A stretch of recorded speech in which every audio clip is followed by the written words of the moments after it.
پہلی آیت جس کو میں نے پڑھا، اللہ تبارک و تعالیٰ نے فرمایا، یہ سورہ نور آیت نمبر 31 ہے، توبو الی اللہ جمیعا، اے میرے بندو تم سب کے سب میری بارگاہ کی طرف لوٹ آؤ۔ توبہ کا مطلب ہوتا ہے کہ کسی کی طرف پلٹ آنا، جو لغوی معنی ڈکشنری کے حساب سے ہوتا ہے، اس کا مطلب یہ ہوتا ہے کہ ہم کسی سے بھاگ گئے تھے پھر اس کی طرف آ جانے کا نام ہے توبہ، رجوع کرنا، پلٹ آنا، پھر جانا۔ ان تمام چیزوں تو اللہ نے فرمایا توبو الی اللہ جمیعا ایھا المؤمنون، اے ایمان والو تم سب کے سب اللہ کی طرف پلٹ آؤ، لعلکم تفلحون، تاکہ تم کامیاب ہو جاؤ۔ کیا ہو جاؤ گے؟ اگر اللہ کی طرف پلٹ آؤ گے تو کامیاب ہوگے۔ اور سورہ ہود کی آیت نمبر 3 میں اللہ تبارک و تعالیٰ نے ارشاد فرمایا، استغفروا ربکم، اپنے رب سے جو ہے معافی مانگو۔ استغفار کا مطلب یہ ہوتا ہے نا، معافی مانگنا۔ اگر تم سے کوئی بھول چوک، غلطی، گناہ سرزد ہو گیا ہے، اس کی بارگاہ سے بھٹک گئے ہو، تو آؤ اس رب کی طرف آ کر کے اس کی بارگاہ میں آ کے توبہ کرو، اور توبہ کر کے پھر کیا کرو؟ استغفار کرو، توبہ کرو، بخشش مانگو، پھر کیا کرو؟ ثم توبوا الیہ، پھر اس رب کی طرف پلٹ آؤ۔ جب اس سے معافی مانگو گے اور اس کی طرف پلٹ آؤ گے تو اللہ رب العزت تم کو معاف کر دے گا اور تم کو پھر بلند مقام عطا فرمائے گا۔ اللہ تبارک و تعالیٰ نے سورہ تحریم کی آیت نمبر 8 میں ارشاد فرمایا، یا ایھا الذین آمنوا توبوا الی اللہ توبۃ نصوحا، اے ایمان والو اللہ کی بارگاہ میں ایسی توبہ کرو، ایسی توبہ کرو کہ پھر تمہارے دل میں اس گناہ کی لذت بھی باقی نہ رہے۔ تو ہمیں کیا چاہیے؟ ہم کو اللہ نے پیدا کیا، اور یہ اللہ کا سب سے بڑا احسان، ہمارا اور اللہ کے ساتھ ایسا بڑا رشتہ ہے کہ نہ تو وہ رشتہ باپ کے ساتھ ہے، نہ وہ رشتہ ماں کے ساتھ ہے، جو رشتہ بندے اور رب کے درمیان ہے۔ ماں تو پیدا کرتی ہے، لیکن اللہ اور ہمارا وہ رشتہ ہے کہ ہماری ماں کو بھی اس رب نے پیدا کیا، ہمارے باپ کو بھی اس رب نے پیدا کیا، اس پوری کائنات کو بھی اس رب نے پیدا کیا، اور خود ہم کو بھی اس رب نے پیدا کیا۔ تو سوچئے، ایک ماں کی ممتا اور ایک ماں کی محبت کو اس پوری دنیا کے ترازو میں اگر تولنا چاہے تو نہیں تول سکتے ہیں۔ تول سکتے ہیں؟ ماں کی ممتا کو نہیں ناپ سکتے ہیں، نہیں تول سکتے ہیں۔ تو وہ ماں جو ہم کو 9 مہینے پیٹ میں، 10 مہینے پیٹ میں رکھتی ہے، اس کا رشتہ، اس کا ہمارا رشتہ اتنا مضبوط ہے کہ دنیا کے کسی ترازو میں وہ ناپا نہیں جائے گا۔ تو وہ رب جو ہم کو پیدا کیا، ہمارے والدین کو پیدا کیا، تو اس کی محبت کو ہم کیسے ناپ سکتے ہیں، تول سکتے ہیں؟ وہ رب تو ہم سے حد سے زیادہ محبت کرتا ہے۔ الذی خلقک فسواک فعدلک، بتایا تھا نا پچھلے جمعہ میں کہ وہ رب ہے جس نے تم کو پیدا کیا، اور ایسے ہی نہیں پیدا کیا، فسواک، تمہیں ایسا پیدا کیا کہ برابر اعتدال میں رکھا، فعدلک، اور تمہارے اندر کوئی یہ نہیں کہ غیر چیز پیدا کر دیا، جو تمہارے اندر ضرورت تھی جس چیز کی وہ چیز پیدا کر دیا ہے۔ تو ہمارا رب وہ رب ہے، ہمارے رب سے زیادہ مہربان کوئی رب نہیں ہے، ہمارے رب سے زیادہ ہم کو چاہنے والا کوئی چیز نہیں ہے۔ ہمارا رب ہمیں سب سے زیادہ چاہتا ہے۔ حدیث پاک میں آیا ہے کہ کل بروز قیامت اللہ کے رسول صلی اللہ علیہ وسلم ہمارے نبی اللہ کی بارگاہ میں سفارش کریں گے کہ یا اللہ میری امتیوں کا حساب میرے حق میں ڈال دے، یعنی یا اللہ یہ مجھ کو یہ اختیار دے کہ میں اپنی امتیوں کا حساب خود لوں۔ تو اللہ فرمائے گا آپ کیوں لیں گے حساب؟ تو اللہ کے رسول فرمائیں گے کہ یا اللہ میں یہ نہیں چاہتا کہ میری امتیوں کا گناہ کوئی اور جان سکے۔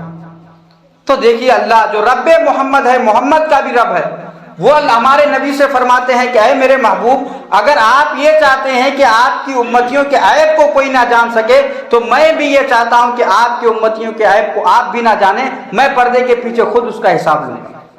ہمارا رب ہم سے اتنا محبت فرماتا ہے تاکہ آپ اگر وہ اپنی امتیوں کے گناہ کو جان لیں گے تو آپ سے وہ شرم محسوس کرے گا۔ تو ہم چاہتے ہیں کہ آپ کی امتیوں کا حساب ہم پردے کے پیچھے لیں گے، نہ آپ کو پتا ہوگا نہ کسی اور کو پتا ہوگا۔ اتنا اعجاز اللہ رب العزت نے ہم کو عطا کیا ہے، اتنی سرفرازی، اتنی سربلندی ہم کو عطا کی ہے کہ ہمارا رب ہم سے زیادہ کسی چیز کو نہیں چاہتا ہے۔